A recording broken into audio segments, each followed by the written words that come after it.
ঠান্ডা মোটামুটি বেশ ভালোই পড়েছে। এই ঠান্ডার দিনে বিকেলবেলা আমি আর একটা বোন মিলে গিয়েছিলাম নার্সারিতে কিছু ফুলের চারা কেনার জন্য।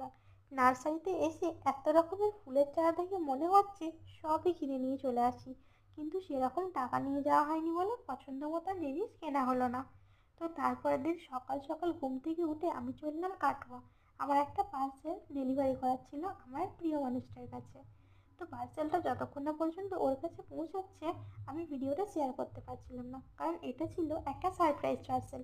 ভিডিও শেয়ার করলে ও দেখে নিত আর আমার সারপ্রাইজ নষ্ট হয়ে যেত।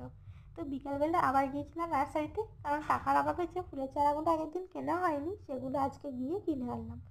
তারপর দিন সকাল সকাল ঘুম থেকে উঠে পড়েছিলাম, আর ঘুম থেকে উঠতেই মা টাকা দিয়ে বলছে বাজার করে নিয়ে আয়। মা যেগুলো আনতে বলেছে সেগুলো নিয়ে আসলাম। আর বাড়ি আসতে না আসতেই মা আমাকে এখানে একটা কমলা লেবু দিয়ে বলছে এটা তাড়াতাড়ি খেয়ে নি।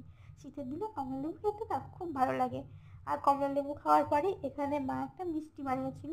আমাদের বাড়িতে একটা নতুন সদস্য এসেছে, মানে আমাদের গরুর একটা ছোট্ট বাছুর হয়েছে, সেই জন্যই মা বাড়িতে মিষ্টি বানিয়েছে। তাই সেটাও খেয়েছিলাম। আর সেটা খাওয়ার পরে আমি এখানে আলপনা দিচ্ছিলাম। আমি খুব একটা ভালো আলপনা দিতে জানি না, তাও যতটুকু পারি চেষ্টা করছিলাম। তোমরা কারা কারা আলপনা দিতে জানো জানিও কমেন্টে।